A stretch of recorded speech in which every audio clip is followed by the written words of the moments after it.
Hello students, welcome back to my YouTube channel.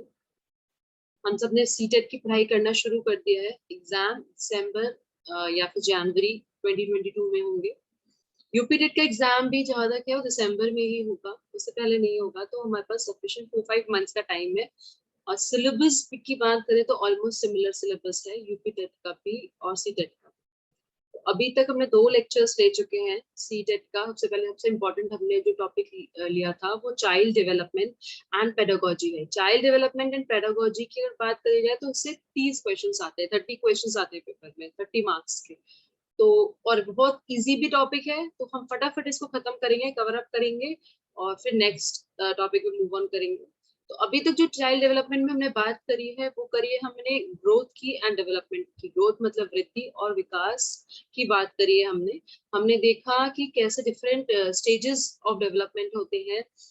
Infancy से लेकर adolescence तक 4 stages के बारे में हमने डिस्कशन किया है। किस स्टेज पे बच्चे में क्या चेंजेस आता है, क्या बिहेवियरल चेंजेस आता है, क्या फिजिकल चेंज आता है, ये सब अभी तक हमने देखा।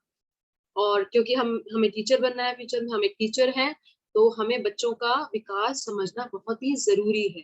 तभी हम बच्चे को कैसे क्या पढ़ाना है वो देख पाएंगे सब्जेक्ट के बारे में। तो चलिए आगे अब मूव ऑन करते हैं। आज हम और डेवलपमेंट के बारे में जानते हैं कि डेवलपमेंट में और क्या क्या है। मैं स्क्रीन शेयर करती हूँ।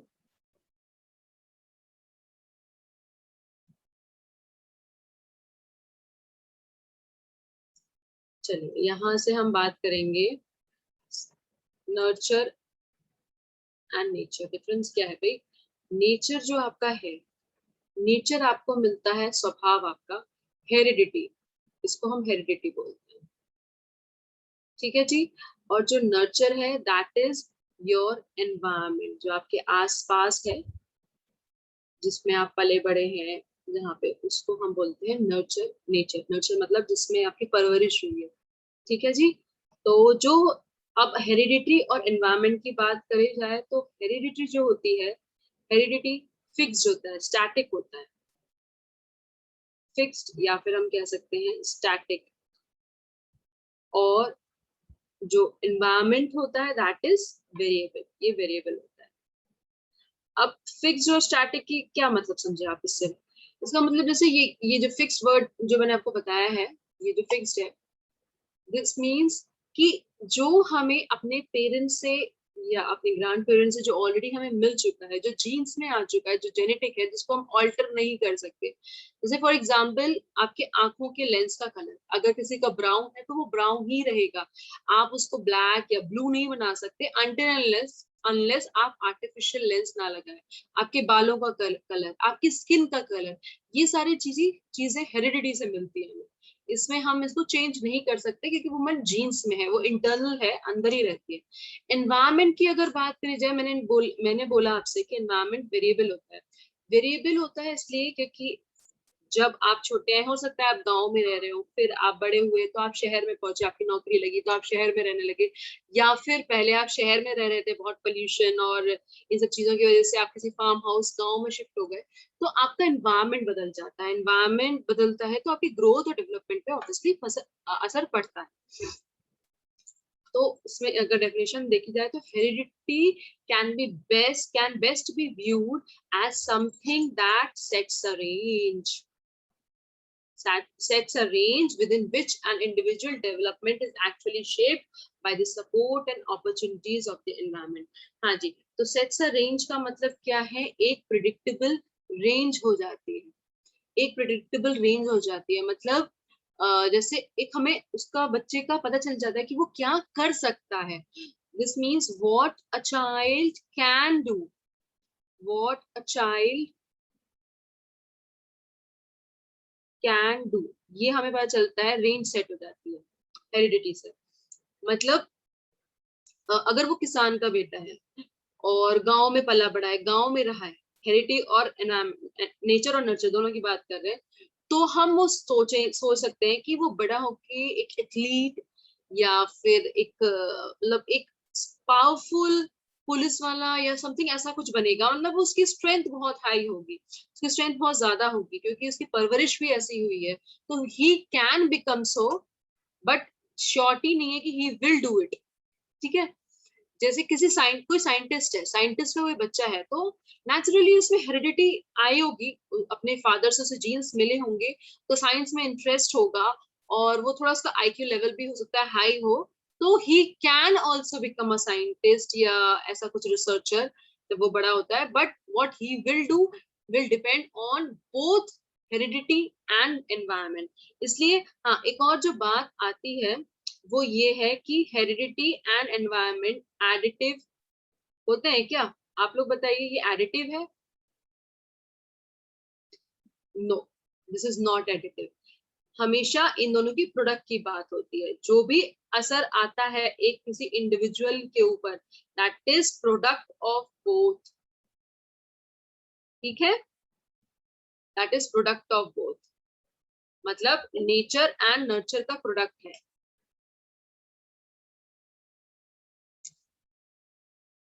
नेचर प्लस नर्चर नहीं होता है, दिस इज रॉन्ग, ये नहीं होता है। नेचर इनटू नर्चर होता है, प्रोडक्ट होता है, दोनों का ही काम होता है, हेरिडिटी का भी एनवायरमेंट का भी, एक किसी भी इंडिविजुअल का डेवलपमेंट और ग्रोथ होने में। ठीक है जी, इतनी बात समझ में आई है, तो चलिए हम आगे चलते हैं। अब बात करें प्रिंसिपल्स ऑफ डेवलपमेंट की, इसमें से जरूर एक क्वेश्चन आता है, इसको जरूर आप ध्यान से सुनिएगा, और काफी इजी भी है। प्रिंसिपल्स अगर बोले तो प्रिंसिपल का मतलब होता है सिद्धांत, सिद्धांत, विकास के सिद्धांत। तो डेवलपमेंट इज कंटिन्यूस, कंटिन्यूस मतलब वो चलता जाता है, वो रुकता नहीं है। मतलब आप जब बच्चा पैदा होता है, तब एक छोटा बच्चा होता है, सो कुछ कुछ चीजें आती है, वो बड़ा होता है, वो और चीज सीखता है, वो बूढ़ा होता है, वो और सीखता है, जब तक वो अंत तक समय में नहीं पहुंच जाता, वो कुछ ना कुछ सीखता रहता है। इसलिए भी बोलते हैं कि डेवलपमेंट इज फ्रॉम वूम टू टूम,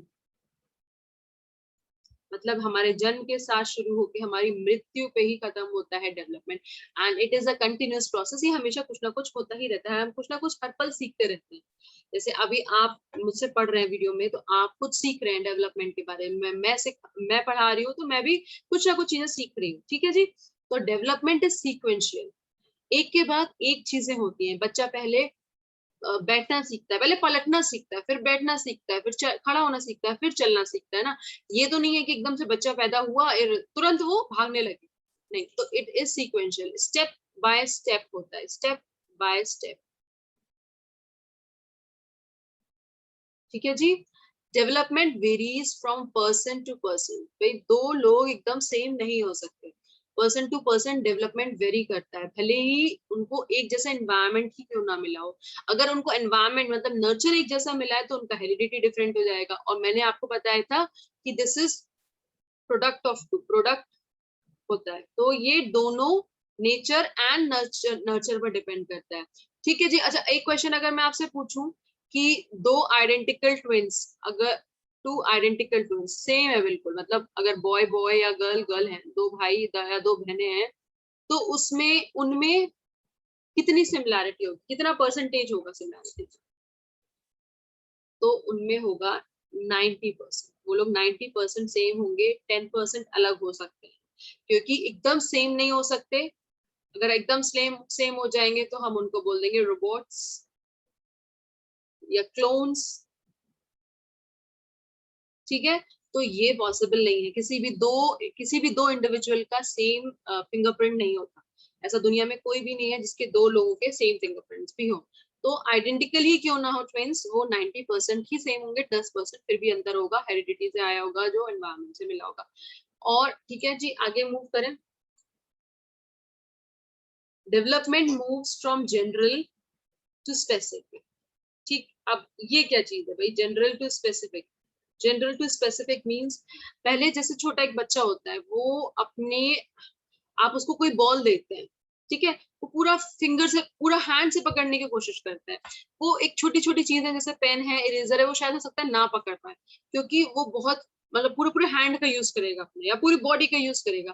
फिर धीरे धीरे जैसे वो बड़ा होता है, तो वो अपनी फिंगर का, टिप्स का भी यूज करने लगता है। तो जो डेवलपमेंट है वो जनरल से स्पेसिफिक हो जाता है, जनरल से स्पेसिफिक। हाँ, जैसे बच्चा जब बोलना शुरू करता है, फॉर एग्जाम्पल बोलना शुरू करता है, तो वो हर बर्ड को देख के क्या बोलता है, चिया, चिड़िया या बर्ड। तो उसने एक जनरलाइज कर रखा है कि कोई भी उड़ने वाली चीज है दैट इज अ बर्ड, या चिड़िया है वो चिया है। लेकिन जब बच्चा थोड़ा और बड़ा हो जाता है तो वो स्पेसिफिक नाम सीखने लगता है कि भाई ये पैरेट है या तोता है, ये स्पैरो गौरैया है, ये कौवा या क्रो है। तो ऐसे वो नाम भी सीखने लगता है, तो वो जनरल से स्पेसिफिक की तरफ मूव करता है। ठीक है जी। Product of hereditary and environment, ये हमने पहले ही बात करी है, तो ये डेवलपमेंट दोनों चीज पे डिपेंड करता है। ठीक है, it is a product of heredity and environment, nature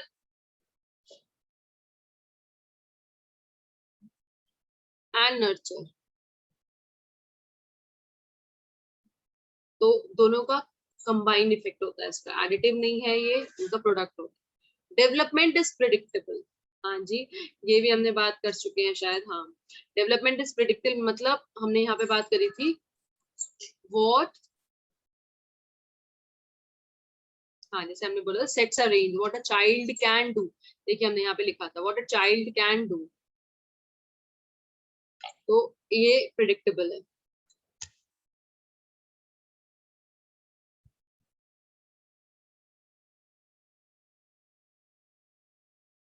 Development is predictable. There is always constant interaction between all factors of development. भाई पूरी बॉडी का साथ में डेवलपमेंट होता है, ये नहीं है सिर्फ सिर का दिमाग का डेवलपमेंट हो रहा है, हाथ नहीं बढ़ रहे, हाथ सिर पैर हाथ कुछ साथ में बढ़ेगा।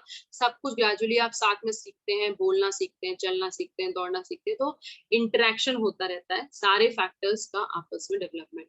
ठीक है, तो ये प्रिंसिपल्स की अगर बात करें जाए तो 4 3 7 प्रिंसिपल्स हैं आपके डेवलपमेंट के, 7 प्रिंसिपल्स हैं या 7 सिद्धांत हैं।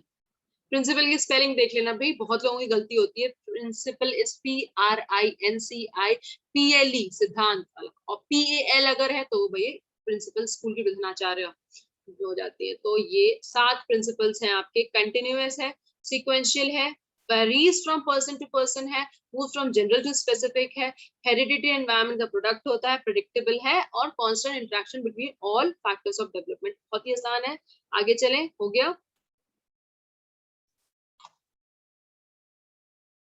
Okay okay. तो अब नेक्स्ट जो एक इंपॉर्टेंट चीज है वो है प्रिंसिपल ऑफ डायरेक्शन। डायरेक्शन मतलब दिशा, दिशा क्या होगी। तो एक मिनट, सॉरी प्लीज,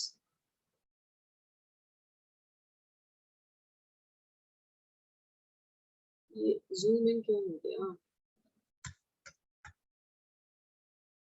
चलिए अच्छा ठीक है, प्रिंसिपल दिशा क्या होगी, जस्ट अ मिनट, हाँ आ गया। ठीक है, तो दिशा क्या होगी, एक तो होता है सिफेलोकॉर्डल। ठीक है, इसको कैसे प्रोनाउंस करते हैं, सीफेलो, इसको ब्रेक कर दीजिए यहाँ से, फिर कॉर्डल। ओके, सिफेलोकॉर्डल, एंड दूसरी इज प्रॉक्सीमो डिस्टल, प्रॉक्सिमो डिस्टल। ठीक है, प्रॉक्सिमो डिस्टल या फिर सिफेलोकॉर्डल। सिफेलोकॉर्डल मतलब हो जाता है आपका हेड टू टो, ये हो गया हेड टू टो। ठीक है जी, और जो प्रॉक्सिमो डिस्टल है इसको कहते हैं हम centre to periphery, centre to periphery. ठीक, बड़ा गंदा सा लिख रखा है पेरिफेरी, देखें जरा अगर इरेजर मिल जाती है हमको। चलिए ठीक है, सेंटर टू पेरिफेरी। तो सेंटर की, हाँ इस स्पेलिंग का भी ध्यान रखिएगा, सेंटर CENTER भी होता है, this is also correct and this is also correct. अब भाई फर्क क्या है, CENTRE है जो वो ब्रिटिश एक्सेंट है, CENTER जो है वो अमेरिकन एक्सेंट है। तो इंग्लिश भी हम साथ साथ में पढ़ते चल रहे हैं, तो ठीक है चलिए। अच्छा, CDP भी पढ़ रहे हैं और इंग्लिश भी पढ़ रहे हैं, आगे चलते हैं।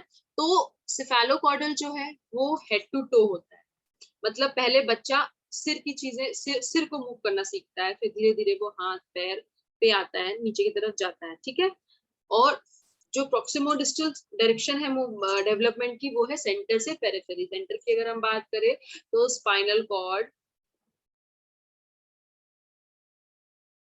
स्पाइनल कॉर्ड से, ठीक है, सेंटर मतलब स्पाइनल कॉर्ड से आपकी जो ये आउटर बॉडी पार्ट्स, जैसे आपकी उंगलियां हो गई, फिंगर्स हो गई या टोज हो गई, ये पेरिफेरी ये हो गई, ठीक है। तो इसमें जैसे बच्चा है, पहले वो हाथ थोड़ा सा उठाता है, वो फिर फिंगर का यूज करना शुरू करता है, तो ये हो गया प्रॉक्सिमो डिस्टल सेफेलोकॉर्डियल। इनकी हिंदी मुझे नहीं आती, सॉरी, और आप इंग्लिश में ही याद करिए तो ज्यादा बेटर है, क्योंकि हमेशा हिंदी के एग्जाम में लोग कुछ ना कुछ नया शब्द निकाल देते हैं प्रॉक्सिमो डिस्टल वगैरह का। तो आप सेफेलोकॉर्डियल याद कर लीजिए, head to toe, and proximodistal मतलब सेंटर से बाहर की तरफ, ठीक। तो इसमें एक, हाँ, एक क्वेश्चन ये भी आ सकता है कि बात करते हैं कि जब बच्चा बॉर्न होता है तो हेड का वेट कितना होता है, किसी को पता है हेड का वेट? तो ये होता है 1/4 बॉडी के वेट का, ठीक है। अगर बच्चा 2 किलो का हुआ है तो ये 500 ग्राम का हो गया, 1/4 बॉडी वेट का होता है। तो उसका काफी इंपॉर्टेंट रोल है, इसलिए हेड टू टो डेवलपमेंट होता है, ठीक है जी। तो आज के लिए बस इतना ही, हमने पढ़ लिया नेचर एंड नर्चर। चलिए पहले इनको स्टॉप शेयरिंग कर देते हैं। तो आज हमने क्या क्या पढ़ा, एक फटाफट क्विक रिवाइज करेंगे। हमने नेचर और नर्चर पढ़ा। जो नेचर है that is dependent on heredity, और नर्चर की अगर हम बात करते हैं तो वो आपका एनवायरमेंट होता है, और दोनों एडिटिव नहीं है, नहीं एडिटिव, दोनों का प्रोडक्ट होता है, मतलब दोनों साथ में मिलके एक ह्यूमन बीइंग, एक इंडिविजुअल पे इम्पैक्ट डालते हैं, नेचर और नर्चर टुगेदर, ठीक है। फिर हम आ गए थे इसके ऊपर प्रिंसिपल्स ऑफ डेवलपमेंट के ऊपर, सिद्धांत डेवलपमेंट के। इसमें हमने 7 प्रिंसिपल्स पढ़े, कितने बड़े, 7 प्रिंसिपल्स पढ़े हमने इसमें। 7 प्रिंसिपल्स क्या क्या है? डेवलपमेंट कंटिन्यूअस है, डेवलपमेंट सीक्वेंशियल है, development varies person to person है, जनरल टू स्पेसिफिक है, product of nature and nurture है या हेरिडिटी एंड एनवायरमेंट है, प्रेडिक्टेबल है, और constant interaction between all factors of development होता है। जी हाँ, ये हो गए आपके 7 प्रिंसिपल्स और सिद्धांत ऑफ विकास, ठीक है। सिद्धांत विकास के सिद्धांत हो गए, प्रिंसिपल ऑफ डेवलपमेंट हो गए, ठीक है जी। और हमने पढ़ा प्रिंसिपल ऑफ डायरेक्शन पढ़ा है। डायरेक्शन भी 2 वेज होता है, ये तो सेफेलोकॉर्डल, हेड टू टो, ठीक है जी। सेकेंड जो होता है वो होता है प्रॉक्सिमिडिस्टल, प्रॉक्सिमोडिस्टल, ठीक है। प्रॉक्सिमोडिस्टल मतलब आपका सेंटर से बाहर की तरफ, आपके आउटर बॉडी की तरफ, ठीक है। प्रॉक्सिमोडिस्टल एंड सेफेलोकॉर्डियल, ये 2 टर्म्स याद कर लीजिए प्लीज, क्योंकि एग्जाम में ये as it is single quotes में भी आते हैं कभी कभी। सेफेलोकॉर्डियल क्या होता है, प्रॉक्सिमोडिस्टल क्या है, कुछ कुछ मैंने आपको आज बीच में फैक्ट्स बताए थे, जैसे ब्रेन का वेट एक न्यूबॉर्न का 1/4 उसकी बॉडी का वेट होता है, और जो आइडेंटिकल ट्विंस होते हैं उसमें 90% सिमिलैरिटी होती है। तो ये कुछ फैक्ट्स भी आप साथ में साथ लेके चलेंगे, तो कभी कभी फैक्चुअल चीजें में पूछ ली जाती है। हालांकि सीटेट ने इस बार नोटिफिकेशन दिया है कि फैक्चुअल बिल्कुल भी नहीं पूछा जाएगा, पहले ही नहीं पूछा जाता था, अब और भी कम हो गया, ठीक है जी, ठीक है। तो आज हम इतनी ही बात करते हैं, कल मैं फटाफट सोचूंगी कि ये वाला जो टॉपिक है, जो अभी हम ग्रोथ एंड डेवलपमेंट चल रहा है, वो कल मैं वाइंड अप कर दूंगी, ओके। तो आज के लिए इतना ही, ठीक है। Please like, share and subscribe my YouTube channel and stay tuned for my videos, for my upcoming video. Thank you so much.